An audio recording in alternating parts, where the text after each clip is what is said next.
Magandang gabi, amigo, amiga. So, in this video, ipapaliwanag ko sa inyo. Tuturuan ko kayo para alam nyo kung ano yung mga, kung sa Bisaya pa, timailhan nga naay value or madawat ang piso coin. Okay? So, gusto lang kong magpasalamat po sa nagbaligyan na kuha no, galing Carmen, Cebu, no? Galing Carmen, Cebu yan. Binenta nila sa akin kaninang umaga, no? Nag-meet kami sa Danau. Taga Carmen sila, nag-meet kami in between, no? Nag-meet kami sa Danau. So sabi nila ito ay nakita nila, no, sa lumang bahay. So lumang bahay na kubkuban daw nila. So swerte kayo, no, kay nung unang panahon di ba yun ni siya pansinon lang. Kuan. Dili kay ni siya pansinon. Himuon pa ganining hantakan. Sumapa sa uban. Ako moy akong pandungog ha, nadunggan nga imong hantakan. So kay wala pa ko natawa ning kuan 1945 wala pa napakos kuan na ni. Napakos itlog sa akong amahan aning panahon na, no?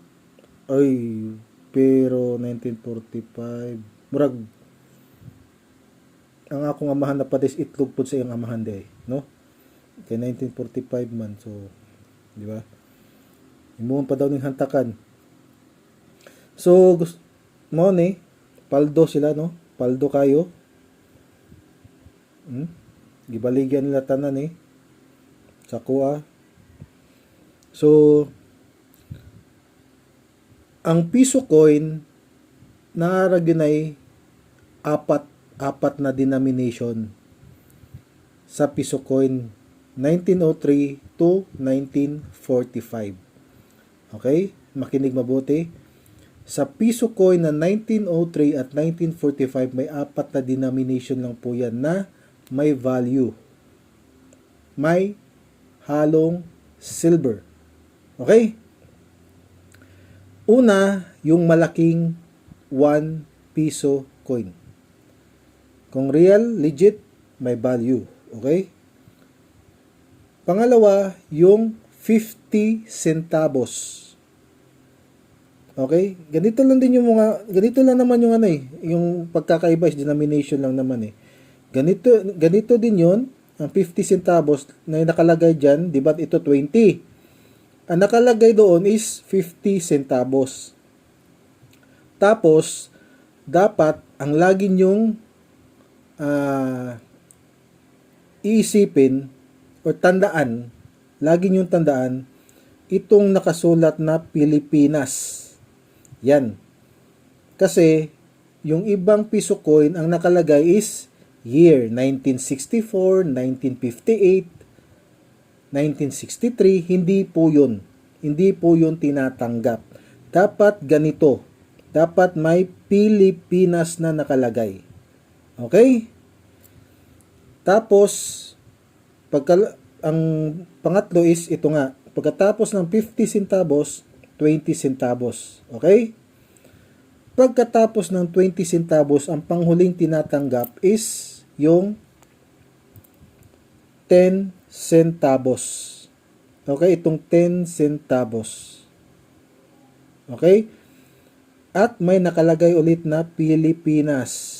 Again, lagi nyong itong tatandaan, dapat may nakalagay na Pilipinas, hindi year.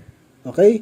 Dili tuig ang dapat nakabutang diha, kundi Pilipinas. Okay?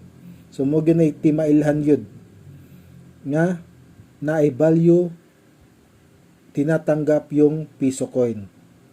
Ulitin ko, apat lang po na denomination ng piso coins mula 1903 hanggang 1945. Ito ay 1 piso coin, 50 centavos, 20 centavos, at yung panghuli 10 centavos. At dapat may nakalagay katulad nito, Pilipinas. Pinas. Diba? Yan. Yan. Okay? O, Pilipinas. Dapat Pilipinas, hindi year ang nakalagay dyan. Okay? So, kung may mga barya kayo dyan na katulad nito, may nakasulat na Pilipinas, i-message nyo ko. Okay? I-message nyo sa akin. Kung mga foreign coins naman, like dollar, $1, half dollar, quarter dollar, Liberty, dapat ang lagi nyong tandaan is 1964 pababa. Okay, sa Liberty dollar, 1964 pababa. Okay po. Sa mga ibang currency naman, marami kasing currency, no? So, i-message nyo lang, mag-send kayo ng picture. Okay? Mag-send kayo ng picture. Titignan ko, sasabihin ko sa inyo kung may value yung pera na yun. Okay? Again, may 1972, 1974. Sa mga nagpo-post pa rin dyan, 1972, 1974, wala pong value yan. Okay? Walang value ang 1972 to 1974.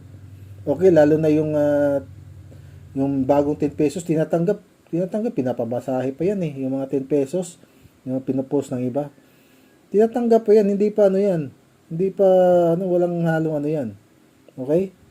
Yung 5 peso na, yung kulay dilaw, ngayon, tinatanggap pa rin yan, di ba? Pinapamasahe pa rin natin yan, di ba? So hindi yan. Okay? So sana may natutunan kayo dito. Like and share lang po para sa karagdagang mga knowledge about sa coins.